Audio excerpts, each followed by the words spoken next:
Hey, we're Emma and Matt, and welcome back to One More Adventure. Good morning. We are currently in Dalhousie, which is the base town to Adam's Peak, which is one of the most sacred mountains here in Sri Lanka that we are going to go and climb today.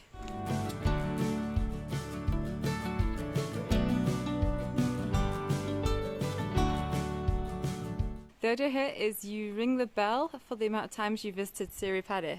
So, first time, first bell. Let's go climb the mountain.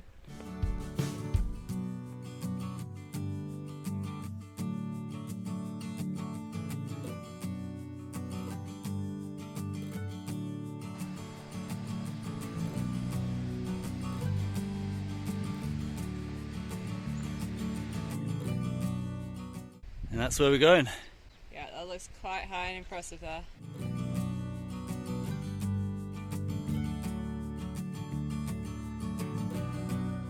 Taking a rest. Those steps are a killer. Oh wow. And we're not even at the start yet, really. We've been walking, what, like 20 minutes? Something like that, yeah. Long way to go. Every step is actually a different height, so you just have to have your head down and just concentrate on how much you're going to trip up. There's not one single step the same. Steps, man. We're just saying how we've seen no one around. This is a religious path, so actually it can be completely packed. It can actually be a queue. Obviously on certain days of the year, full moon, festivals, and obviously tourists, when the tourists come back. Nobody around there. Yeah, in the meantime, we've got this place to ourselves. Yeah, hard going. It's peaceful. How you doing? It's hard. So many steps. Views for days.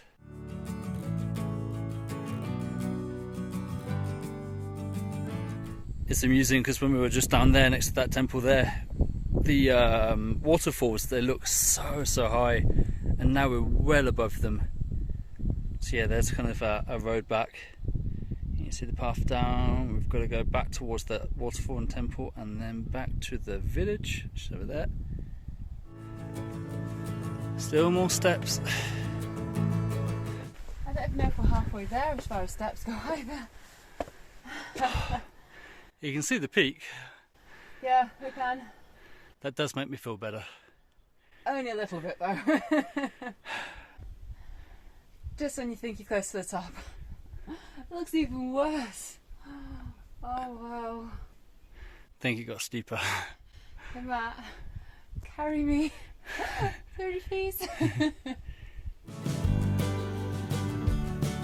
Last few stairs by the looks of it.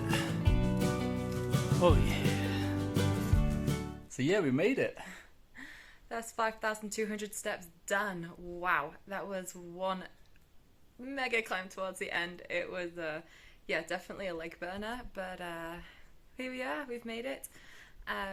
Just a worth of note, if ever you are here off season, don't expect to visit the temple, because that is only open December through to May during the pilgrimage time frame. So once you get to the top though, you have amazing views over the rest of the valleys either side. It's worth to take it in.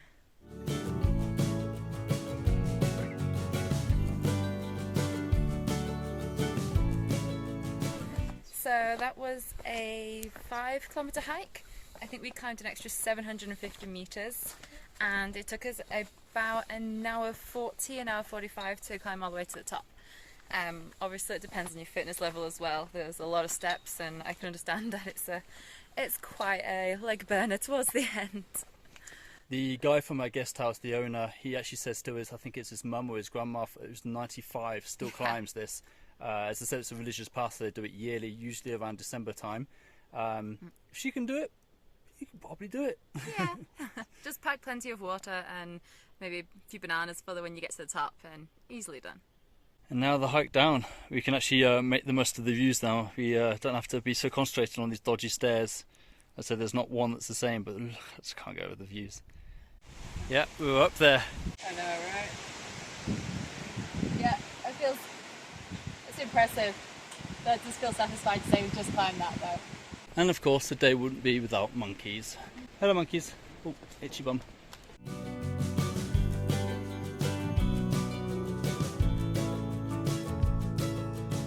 Hi. Yeah, and just like that, the waterfalls that we were well above are on par again.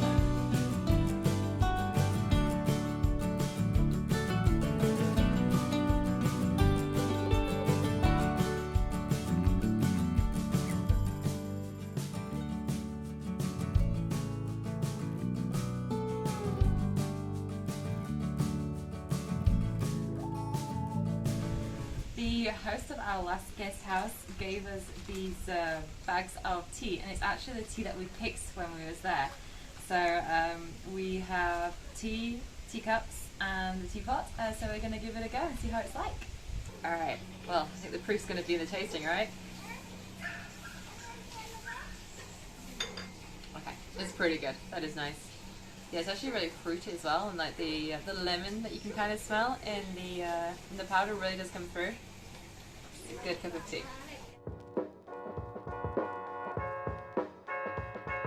So after climbing Adam's Peak, we took a day yesterday in Ella. We absolutely loved that place, so we just went back, relaxed a bit, and now we are currently down near Tangal.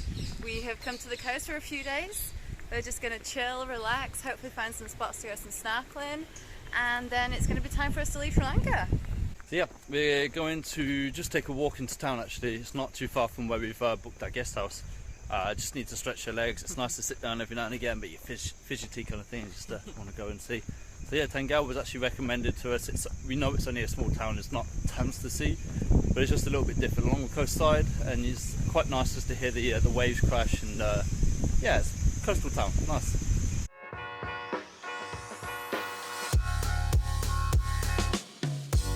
So yeah, as you can see, the beaches here are absolutely gorgeous. But the only problem is really that we're a bit out of season, and so while you can see the waves behind me, they don't look too big. The currents at the moment are absolutely crazy that if you try to swim here, you'd be pulled out to sea. So we're just going to have to deal, and we're just going to have to look at it right now.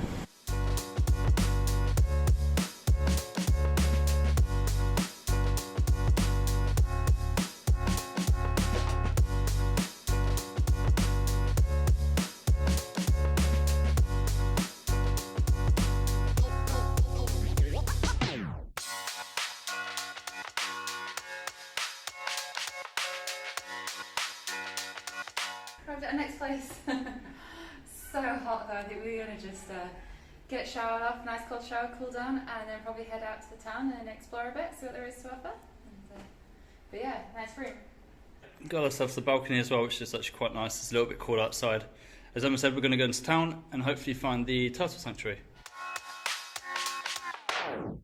So we saw online actually there was a turtle sanctuary actually just down the road from where we booked, so jumped in the first opportunity and just came here straight away. Got a cool, the guy from the guest house actually just took us here. It was really nice, and yeah, it's just down the road, so let's go see.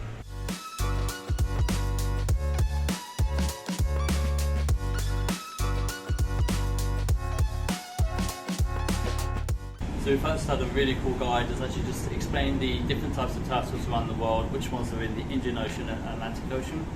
And then it just took us around one by one of these turtles and showed us from the ones that have been here from like 2 weeks old, sometimes 2 months, and there's one that far back 75 years. So the idea here is to heal as much as they can and release as well. So yeah, some of these, like this one had a boating accident. It was basically in the fishing net and broke its leg. It's been repaired ever since. There's a few missing fins, usually from boat propellers. So like this one here has consumed too much plastic. You can see it's just floating here.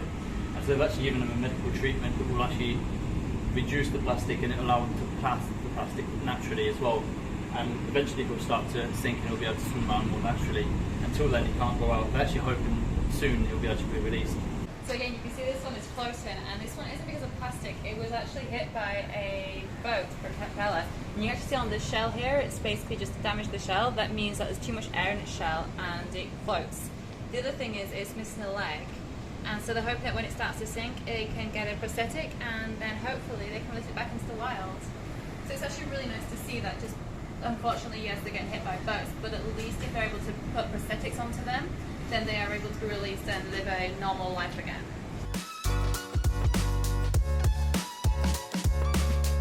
So the other thing they have here is a turtle hatchery.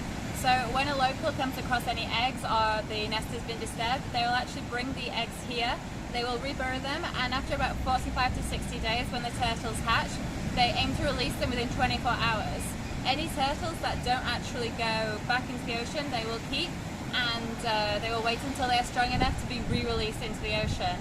They were saying over about a year they have something like 40,000 turtles that they release, which is about a 75% success rate. And any turtles that can't be released, they will keep, they will treat, and the aim is really for them all to go back into the wild and live a normal life. So you can just about make out the date they were put into the sand, the type of turtle they are, and then obviously a coding system underneath, and obviously just above the name of the turtle is the amount of eggs. And as Emma said, yeah, 45 to 60 days, and then they'll hatch just with the temperature, and then as I said, hopefully release straight away.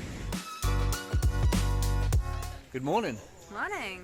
So we're going to actually take the boat over to, there's some islands just behind us. We're actually not too far from Gal, where we actually started in Sri Lanka. Yes. And there's all surrounded basically by mangroves, which is going to be pretty cool to see. And actually on one of the islands they actually make the cinnamon obviously from the bark. They're going to show us how it's rolled and how it's used basically. Yeah, and then hopefully there should be just some wildlife, some birds, some crocodiles maybe. And so it's a bit of a boat safari as well.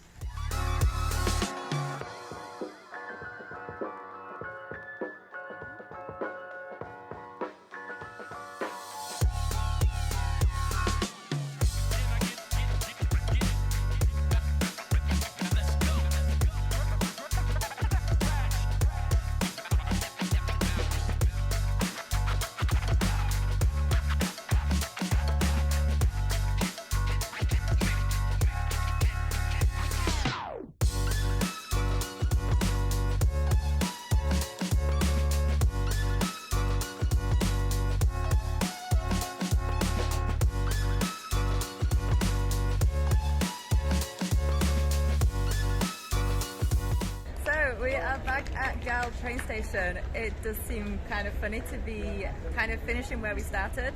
We have our tickets, we'll be taking the train up to Colombo and then flying out. Yeah, we've decided to go a bit more comfort with the train. The buses have done as well, but they've, I don't know, it's just nice to have not so much of a squished compartment. Trains will do as well. Yeah, and the price difference really isn't much, so we figured we'd have the comfort for the price. Yeah, filled up with tea, ready to go? Yeah, we've had quite a few cups of tea, so no, it was good tea and made the time pass. So our time here in Sri Lanka has come to an end. These last 3 weeks have just flown by. We have just found a place just next to the airport, so we've been chilling here today. We went to the market this morning and found some fresh mango and some bananas, passion fruit, so we're just enjoying the last of the Sri Lankan fruits. We will do a video in the future on costs and travel and everything. And in the meantime, we really hope you've enjoyed this video, and please leave a like and subscribe. Yep, we'll see you in our next destination in Thailand. Very much looking forward to that. Yeah, see you there. See ya.